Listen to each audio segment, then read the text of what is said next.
actually, our next set of questions does have to do more specifically with policy, and so hopefully you'll have a chance to elaborate on some of these things, starting with education.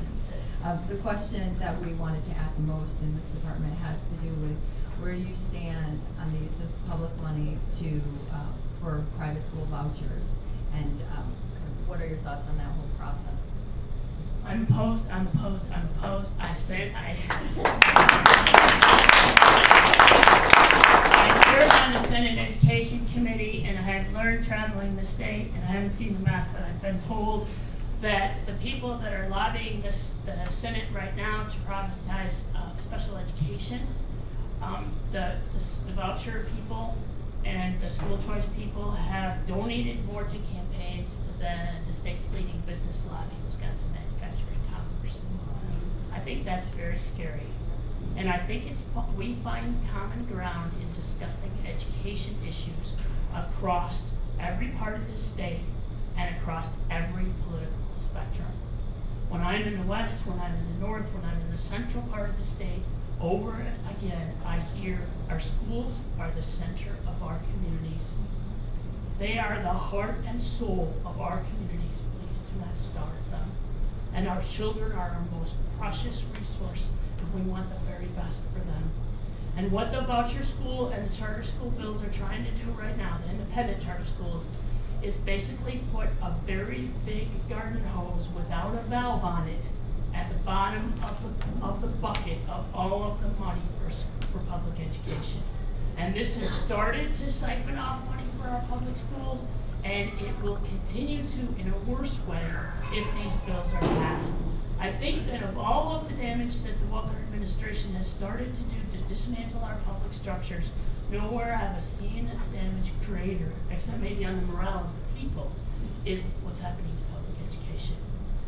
The problems that we faced coming into 2011 with public education still remain.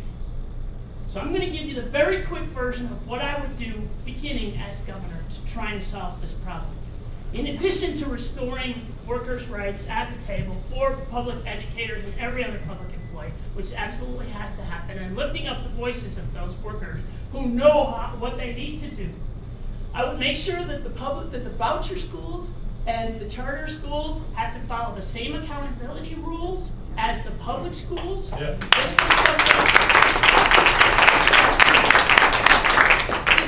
This was something that was agreed to by the governor and the state superintendent of schools. I got a copy through open records request. I got a copy of the agreement that had been through 5 versions of it, 5, that they all agreed to. But when the bill came to the Senate Education Committee, the governor's people and the leaders in the Senate and the Assembly pulled back that agreement on the accountability of private schools. They pulled it back. I and Senator Larson tried to amend it with an amendment that we wrote that reflected their own language. We tried to amend it in the Senate Education Committee. We tried to amend it on the floor of the Senate just in the last week, and we failed both times. This is wrong, ladies and gentlemen. And when I think about moving forward, we have a funding system that is broken. We have some schools that do not have the resources they need to adequately educate children. What we need to do is hold those wealthy schools harmless, meaning they do not lose their state aid. At the same time, we lift up the schools that are suffering. And I see many of those schools all across the state, schools that are losing enrollment, schools that cannot cut back their expenses as fast as they are losing money from the state. We need to change the formula to make sure that it is based on what is adequate for that school to keep its doors open. I believe that Tony Evers has a good idea when it's fair funding for schools. I would tweak it just a little bit, but I've sat down with him, I've talked to him about it, I've told him my plan, he's agreed to my plan, and I'll give you the really quick version of it. First of all, I think we need a real budget repair bill coming into the very last fourth of the biennium, which would be the January to June time period of 2013. We need to help the schools that are going to face a much more difficult situation next year than this year. The cuts that are coming are much worse than the cuts that the schools have already been through. The school superintendents and the teachers and the children and the parents need to be able to see the light at the end of the tunnel and know it's not an oncoming train. They need to know that there's some hope for making it through the next year, which is going to be very difficult. So that's step number one.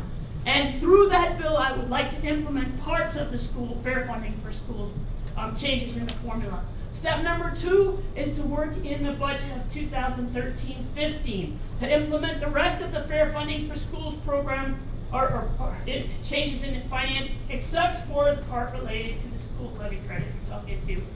At that point, we have a new formula, and we have some money coming back into schools through a formula that holds the wealthy schools harmless or doesn't take away their money. That starts to lift up those schools that are very much suffering. And then in the third part is in 13-15, we need to be able to then Bring the money in. from the school levy credit. Now, nobody knows about the school levy credit except somebody that's a real policy wonk. But basically what it is Changing the money that they're counting as school aid, but it's not going to school aid. It's going to write down property taxes. and there's a way to change that. So we hold property taxes harmless. At the same time, we help people understand that their property taxes are going to lower at the same time that their school is going to get more state money. And I know it's really complicated, and I've written a lot about it. So if you want more details, go to my website and look under the part that says education. And I've been writing about this, about how to solve this problem for the last 5 years. Thank you.